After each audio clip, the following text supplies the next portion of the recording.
I said, yes it is. Blockchain requires a transparent record of everything that happens, which means when someone commits a felony on the blockchain, the only thing it did is actually prove that they are the one who did it. Now, it actually gets even better with Silo because you can prove that a wallet did it, but with Silo, you can prove that human did it, which is even cooler. But the blockchain technology is so wickedly fast. We are talking like quantum level fast.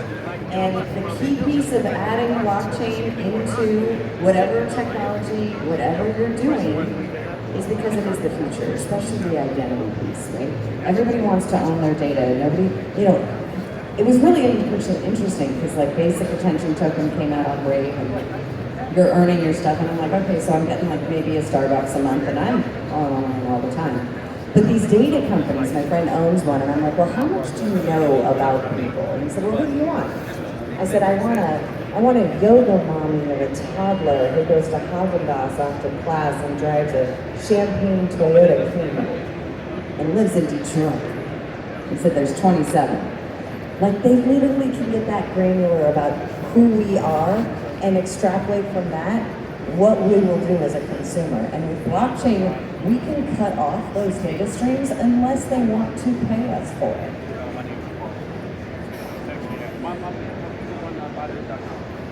Hey, why don't you ask the question? All the guests in the audience, some of the things that they want to see in the next generation of cloud. I'm coming down. There you go. They gated me in. Hold on. Okay. Do you guys like what you see so far? Yeah.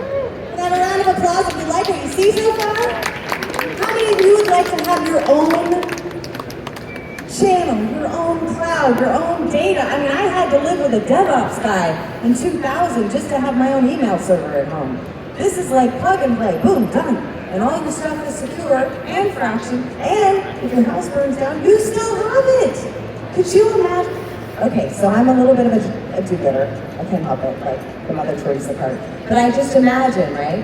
If this technology was just mainstream and everybody had it, in all of the war-torn countries where we have a whole bunch of refugees, I'm getting chills, they would still have their birth certificate, they would still have their bank accounts, they would still have their IDs, they would still have everything.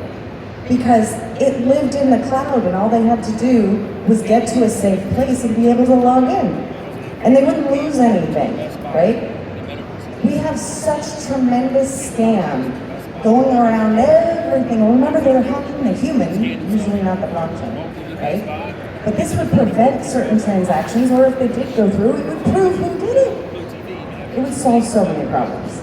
And if we have our own data, we can decide what to do with it, right? Like I have an Aspie child, Asperger's. I would love all of the other Aspie mommies to contribute to a study and we just upload the DNA and then let an AI decide if there's anything to look at. Well, it's just too much data, so we don't know what to look at, so nobody's looking at it. But imagine if you could literally just create a community immediately and go, I'd like to know this. Boom, pop it up, everybody contributes, throw it into the AI, AI goes, it's a thing, it's not a thing. Right? So what would you use it for? I didn't even put you on the spot. You're just so cute.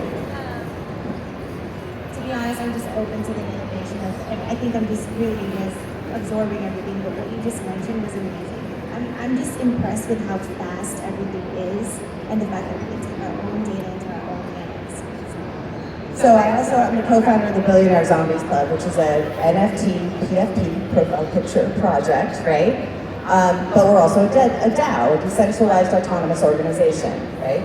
Now say I got a bee up my butt, which happens a lot, and I decide that the water in Flint, Michigan, despite the fact that Michael Moore made a documentary, is still crappy. And I would like to create a way to fix it. So my thought is, okay, I spin up a token, I create an endowment, people buy into, they buy the token to support the project and we do a grant program and go through these stages of people figuring out how to fix the water in an economical, scalable way.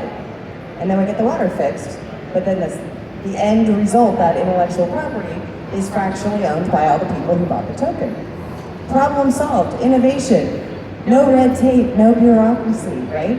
You can actually do that in seconds with Silo Cloud. You can decide to do something and do it because you don't have the technological barriers to launch. I had a serious accident and actually ended up where ambulance people came out and didn't know how to handle my situation because they didn't know how bad it was. And if we had Silo on a platform and then they could then have like a handheld ultrasound or they had something, could that go over the platform back to physicians so they could get some advice? You mean an AI doctor that's actually outperforming second-year residents? Probably. Definitely for the EMTs. It could be a technician, it could be in anything, but here's the other thing. What happens when you happen to have an allergy and your bracelet falls out and your EpiPen's not in your purse? But all of a sudden something happens. Wouldn't it be nice if it was easy for the EMTs to get your medical records, with your consent, of course, to know not to give you penicillin so they don't kill you? That would solve a whole bunch of medical issues. I mean, we have medical mistake, honest mistake, not nefarious, nothing else, but mistakes happen. It could prevent a lot of mistakes. But it all comes down to we have to shift society, actually shift the narrative of who we want to be as a society back to personal responsibility and self-reliance. Your keys, your money. Nobody's going to save you. And sometimes it really is your fault. I'll admit it. I had 2,500 Bitcoin in 2009. Do you know where they are now? Me either. If you did the math when it was at 68,000, you'd cry for me. A lot of people shed tears that year. But we need to get back to that point. My word is my bond, my handshake is a contract.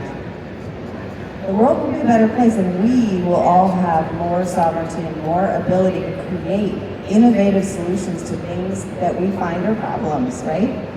Like, I want to help people learn to read. I ran into a guy who, trying to order a smoothie, he couldn't read. Okay. No judgment, but I'd like to solve that problem.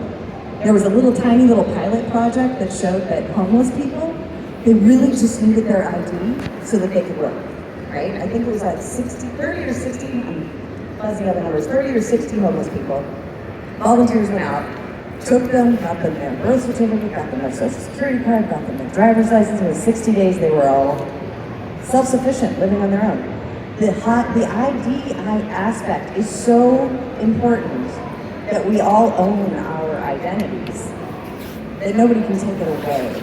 That's the key piece. And with Silo, imagine the innovation of entrepreneurs who come up with an idea, noodle it through for about 15 minutes while they're contemplating the universe in the water closet, and then come out and they can build it in 10 minutes. And boom, launch it. And go live. And post a QR code, and people scan it, and all of a sudden 1 million people are watching live. Imagine when they can't turn your channel off.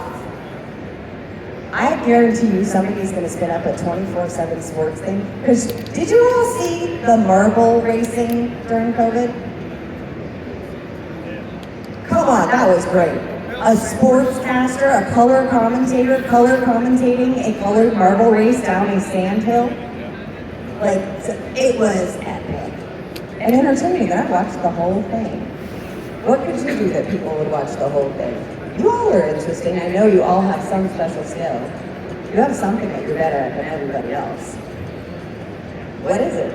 What would you launch? Anybody want to tell me what they would launch? What would you do with Silo? You want me to come back up? Yeah, I'm coming back down. There you go. Okay. So listen. This dry run was at best a 5. And everybody in my company, I kind of keep a a high standard, and I keep a report card on everybody. So I'm going to keep a report card on me. This was a 3, right? You were at 10. I was not at 10. No, stop it. I literally flew in, landed, Stop it. She was a 10. All right. She was a 10. This is a 3. Let me explain, and I gotta apologize to everyone for this inaugural presentation. Our sound was wrong. Our internet was wrong. And this wasn't the best representation of a product that took 5 years in the making. We took 5 years to make it, and we delivered it in a demo, right? Tomorrow we're gonna give this presentation, and we'll have our mic check right. So I'm not kicking your ass tonight. What time? We'll have our network right. So that'll be at 3 o'clock tomorrow. 3 o'clock. Come back and see version We'll have 2. the video right, and it's not jokes. Hey guys, I'm not a comedian, I'm not an entertainer. I'm a scientist. This work is very serious to me. I understand that some of you love to hear the laughter, and you need it to be softened. But to be quite honest with you, the work that we're presenting to you, it's so serious, it doesn't require the laughter. When you look around in these halls, and you see the work that these companies have put out, a lot of it is for your entertainment. It's to pacify what you already know. Some of the things that are really harming society. I invite those that haven't had a chance to come down to the Nardavani Innovation booth to take a look at the humanitarian contribution that we've put forth for the environmental, the social, and societal things that we hope to go ahead and balance. You see, today, and I want you guys to understand, I'm not taking dead aim at 3 companies. I'm taking dead aim at 3 companies. 3 companies that are very harmful to our society. Some of those companies you might find, you might be a fan of. That's because you don't know how it hurts you in the future. You know, Coleman Ferguson, he was the head of Texaco Refining. He found me in a refinery 17 years ago, and he told me something over the years. He says, dilution is the key to pollution. Dilution is the key to pollution. Okay, so go amongst the diluted spans of technologies and the diluted interests and values of those that only want to give you a drop of the things that will actually matter to your life. Or come back here tomorrow and let me show you how the work that we've put forward in these past 13 years have prepared us to get to this day. I didn't have an idea and raise funds for 3 years and build pitch decks and go on stages for 7 years to present to you beautiful graphics on large LED screens. It took me 13 years to get to this point. 13 years of research on technologies that aren't spoken about because it's too meaningful to you. The world was built on this carbon cycle. This is the Consumer Electronics Show. It's supposed to be about how we move forward in the future. Robotics, guys, it's AI and robotics. I present to you robotics. In a symbiotic way though, let me explain. 5 years ago, I wanted to enter into the space of robotics, and I had this awesome politician in Atlanta that said, hey Alexander, I want the robotics that Tesla has because I want a big factory to set my legacy landmark in Atlanta. And I said, okay, you want robots, you want robots and you want a factory, but you're not really worrying about the job count, right? She says, no, what do you mean? I said, no, if I give you a total automated solution, how is that going to impact the community workers, right?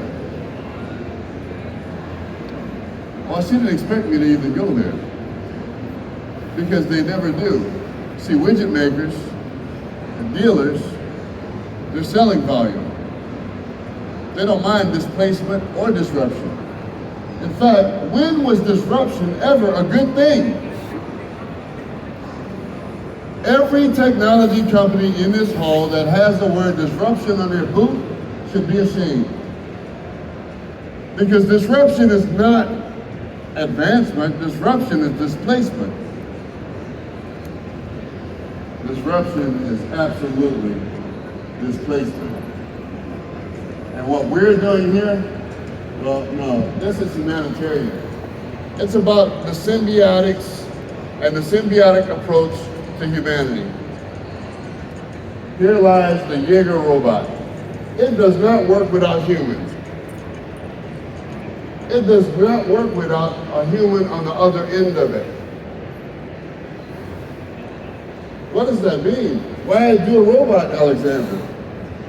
Well, I felt that the only reason why you would even do a robot like this is to take you out of the way of harm, not take you out of work. I love the workforce. I love the fact that America is now looking at building factories. But what do you call a factory, America? I'm sorry, every time I really am myself, I take watches off, rings off. Now you're hearing me, right? America looks at a factory and what do you see? A large building. Every person that I've ever asked that to in the past 3 years, since I've been back from China, I said, what do you call a factory? They say, a large building, large equipment, a lot of activity going on. And I tell them every time, that's wrong. You see, America, factories aren't big buildings, not even innovation. Factory is a person. If you have the ability to have an idea and the knowledge around that idea to actually have that idea assembled as a prototype, right? And then further that prototype into what it would look like on an assembly line that creates jobs on that assembly line that actually allow that product to actually become a tactile interface, right? A tactile interaction between you, your thought, and the next person that you would share it with. Well, then you're a factory. Because it was the know-how of how to take it from thought to tangibility that is the factor. Everything else is assembly. So look at this assembly. Look at us, how we assemble. I stand here as the only factory in this hall. I've been the only factory in this hall for 13 years. And I can stand behind that because I've been giving my all of our research, our focused study on the precious element of nitrogen and how it has really assisted in every type of technology that you see on our shelves, right? Battery technologies are going to be presented throughout the course of this show, and I invite you guys to go ahead and experiment with it. Air cell technology is technologies of the future. I would invite you back so that you can learn something about that. We're not going to get into every type of product that we can offer today because we started off wrong. we didn't start off with the character or the spirit or the morale of this company, because Leo Andrew Alexander is not a joker. So I couldn't entertain you. I am an educator though. And I'm a practitioner, guys. Some of the work behind me will indeed change how we act and interact in the next 3 years. For the past 15 years, we've already set the course for mobile. And it was a course that was I think it was set for destruction, right? By 2014, there was more phones circling the globe that I've had personally designed, more so than iPhone had ever sold in the globe at that time. Look it up, guys. Noivani Seacom, the world's largest OEM manufacturer of mobile phones on the planet. You know Foxconn, but you didn't know me. Well, welcome to knowing me. Give it a load of it. Give it a load of it. I wasn't kidding, the real life Tony Stark. And, you know, I joke and I say he was probably imprinted just a little bit by the comment when he was a baby and said, that looks like the job I want. And so he did. You know, it was, I grew up in a place called Edgewater, Louisiana. It is literally known as Cancer Alley. You guys know anything about Cancer Alley? Technology show, right? Who's cleaning our air, guys? Wow. Technology show. Where is the air cleaning? Wait a minute, what did you just experience, people? At this very show, COVID was launched 2 years ago. I didn't have COVID until, what was it, 2019 CES, right? No, 2020 CES. 2020 CES.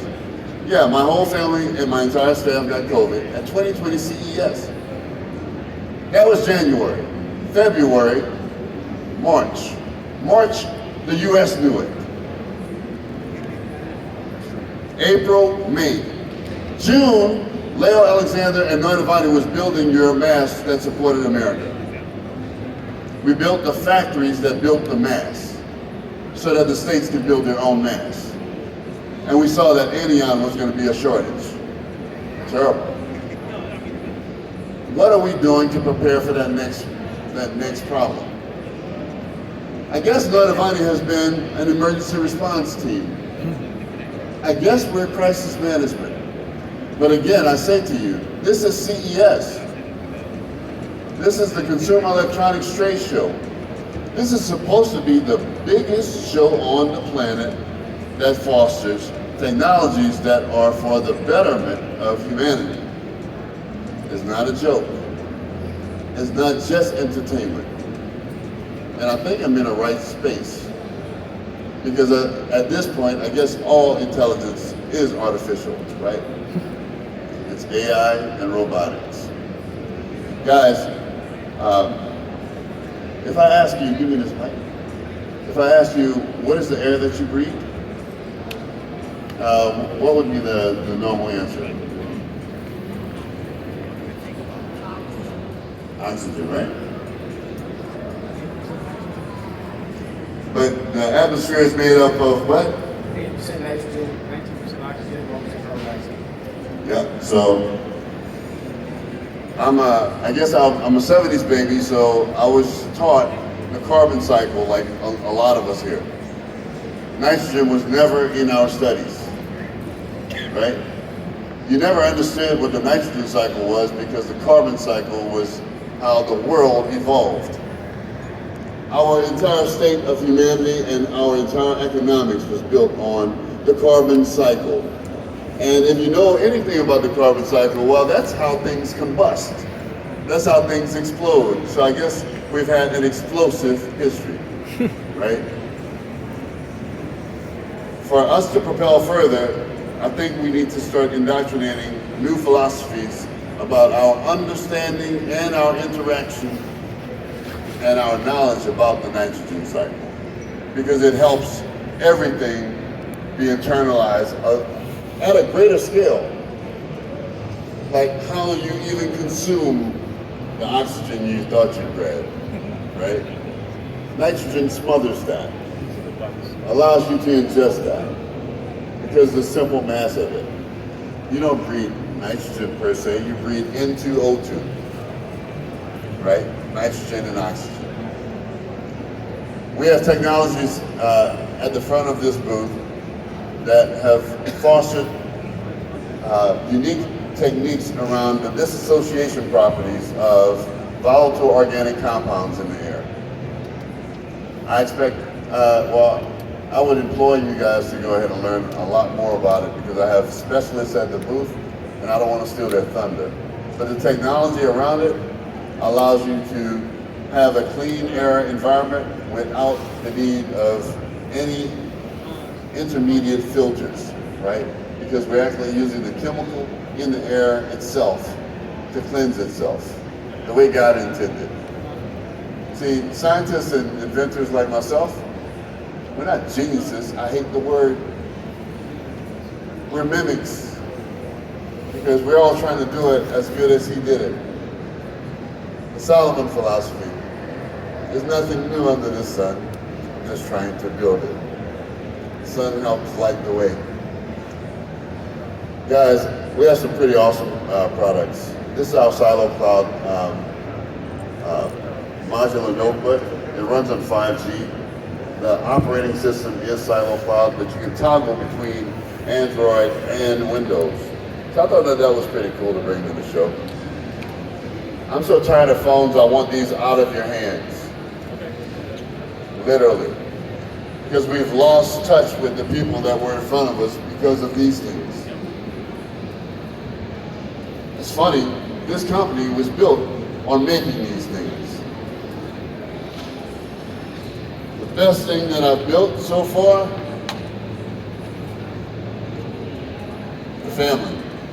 That's still right here. That's Lakita Alexander. That's my son Ashton, my daughter Ansel, L'Oreal, Ashley, my mother, everybody, my king. Listen, that's my high school sweetheart. And most technologists that have done what we've done, and touched so many parts of the globe, had to have done it without family sometimes, because it stopped their career paths. It was harder for them to get to the top and bring those that started with them at the bottom to the top with them. So that's probably my biggest invention, I guess, or my biggest product that we created was a successful family union. And we're trying to do that as an example for how other people can actually do that too, for communities all around the globe. You know, you guys don't hear a lot about this little company, although when you leave America, all foreigners, you guys know this penguin, right? Americans don't know it. All the foreigners, you know it. When you leave America, Noitavani, Seacom, and this penguin brand, it's a pretty hefty brand. And it's kind of sad that for 11 years in an award-winning company, you don't know who we are. You don't know that there's an African American that actually contributed to this industry. But I hope those of you that can tell a friend to tell a friend would actually change that this year. Because for me, it never really meant much to have people know how much we've done, because the anonymity of it all allowed me to be a family man and enjoy the fruits of my labor, right?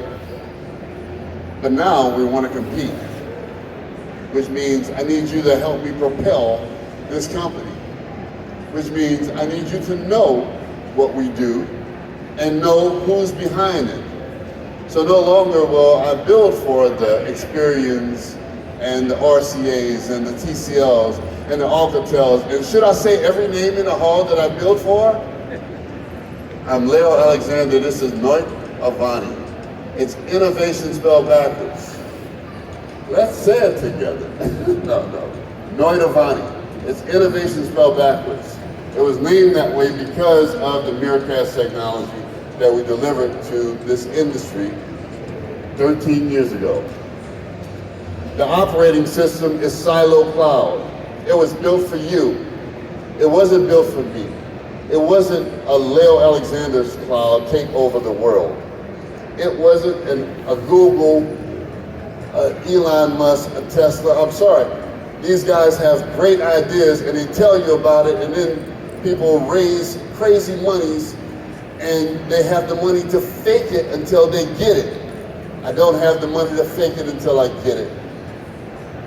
I literally get it because we're here together, right? It's very dangerous for us to not take our data seriously. Your medical records should be your medical records. Do you own your medical records? You don't, right? And you cannot actually get them out of Epic from one medical practice and bring them to another. Do you own your medical practice records? that also uses Epic. Is there anyone in this audience that owns their medical records? But it's yours. Think about that. You're the NFT. Why did these guys passively tell you that a cat flying across the screen with a rainbow tail costs $1 million and someone bought that? And they called that an NFT. Is that ridiculous? You're the NFT. We're the value. Let me explain something about how data has been tripled on your expense. You see, if I was only a service provider that could deliver a service over the internet that you provided me to deliver the service to you, you already paid it. You paid that service when you paid for your internet to be at your home, right? So then I provided you service ABC, whatever it was. And guess what? If I'm one of them, I charge you for the data that you allowed me to use to give you the service. So now it starts to trump up. Your bill starts to trump up. Before you know it, you're like, okay, I want to start a business. I gotta have internet to watch TV. I gotta have internet to pay a bill. I have to have internet to launch a website. I have to have internet to, wait a minute, I'm paying internet 4 times, but I'm only, wait, am I paying AT&T, Cox, Verizon, and T-Mobile? And then you're paying the people that's giving them data? Guys, listen, you're paying for the same data 16 times. Until now. Because if you own your own data, now, if you have a medical problem, so I used to be 42 pounds heavier. I used to make my brother look small. I was doing a mountain climbing expedition. I had a 27-foot drop. And I'm in Hong Kong. And I'm a designer, so my pen is my currency. So I knew I was an NFT. I knew I was a value, right? China wanted to cut my arm off. Because they didn't have the equipment to save my heart. I developed blood clots quickly. 18 hours later, I was being put on a flight, and if it wasn't for 2 United Airlines flight attendants, when the nerve block went off, I don't know how I would have made it on that flight from LAX to Houston. By the time I got to Memorial Hermann, the very doctor that saved Bush saved my life. Because the doctor that was put on my table told my wife and my mother, who's in the audience, Ed Coleman, start making arrangements. I had 98% blockages in 4 of my major arteries. So I'm lying there like a baby because I don't know if you know how serious this is. If you don't have 2% of energy in your body and you can't breathe right? And someone tells you you're about to die in like 16 hours. And you look at that guy and you're like, man, my game is not over. You don't know. You don't know my God. A guy named Dr. Portugal is walking down the hall. He's not even an attendant. And some of you know who this Portugal guy is because he saved a lot of people. He came into my bedroom and told my mother and my mother and my wife, he says, sometimes you gotta let God take the wheel. I said, I'm rocking with this guy. He couldn't put 3 stents in all at one time. So he gave me 1 stent, timed it perfectly. 8 weeks later, gave me another stent. I have 3 stents in my heart right now, and I'm 42 pounds lighter. That was technology. That was God. That was things happening to give my life purpose. Feel that in the lungs? Feel the heart? Penguin is real. All of that needed to happen because I had a 9-month recovery. I'm laying on my back for 9 months trying to recover because my heart was just healing from these stents and they couldn't do the reconstruction of my arm until my heart was healthy enough to do that surgery. So I paid attention to every bit of waste in the hospital because they had a mobile technologist and a quantum physicist in their room looking at them waste all of your money. I saw all of the bloat of the healthcare industry while laying on the back recovering. And everything in this booth is a result of me laying on my back for 9 months. Thank God. Thank God for that accident. Humpty Dumpty had the greatest fall of his life. I'm thankful for it. I had 9 months to think about nitrogen, think about air quality. When COVID happened, I was ready. I wasn't thinking about being ready, I was ready. Your technology that is available for you today was already precursed. And I'm thankful. Hey guys, I appreciate you sharing this moment with me because this is the comeback. We all had 2 years off, or some of us did, right? I know what I'm here to do right now. This is a purpose-driven company. We're debt-free. We've never been funded by any third-party investors or anything. This company for the past 15 years has been built on the success of the products that we have designed and built for large brands and other customers. So, debt-free. You got an idea? I would like to hear it. Let's build some more. I'm Leo Alexander, this year's host at the 2023 CES in Nerd Hall. Learn more about me, my company, the employees, and the things that make this thing a very special thing to be a part of. Thank you. Thank you all so much for coming. I see so many people taking videos, taking photos. Please hashtag SiloCloud. Pretty please. That would be amazing. And come back tomorrow. I think you're going to see a improved, smoother. Easier to stream, shall I say? They cut me up. No, easier to stream. Presentation of what SiloCloud offers, but that is the Silo blockchain. You don't have to know how to code, and it's quantum, and it works. That is the Silo merchants. We didn't even get into that part yet. So if you're doing e-commerce, all of that banking is already built in because they're fully licensed.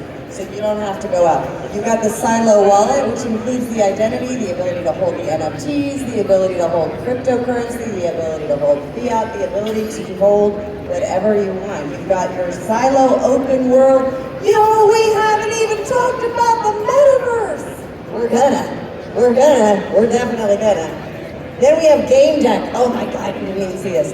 So my kid is an epic gamer. You pull this thing up, you can play your Xbox games, ties in with your gamer tag, you bring in all of your rankings and all your everything else, and it is faster than I have ever seen anything. And I had gigabit with the top of the end Xbox, and it was faster than that. And then you did see the Silo Stream Deck. We're gonna go through, I think what I'm gonna do is I'm gonna break out, maybe talk about each one in depth a little bit more, but I literally just landed and dropped in and said, sure. Okay, so we gotta go in more depth. I love this company, I love these projects, I love him. Seriously, the real life Tony Stark. And a heart of gold and building projects that are gonna improve the lives of billions of people. So, thank you. Make sure #SilentMode.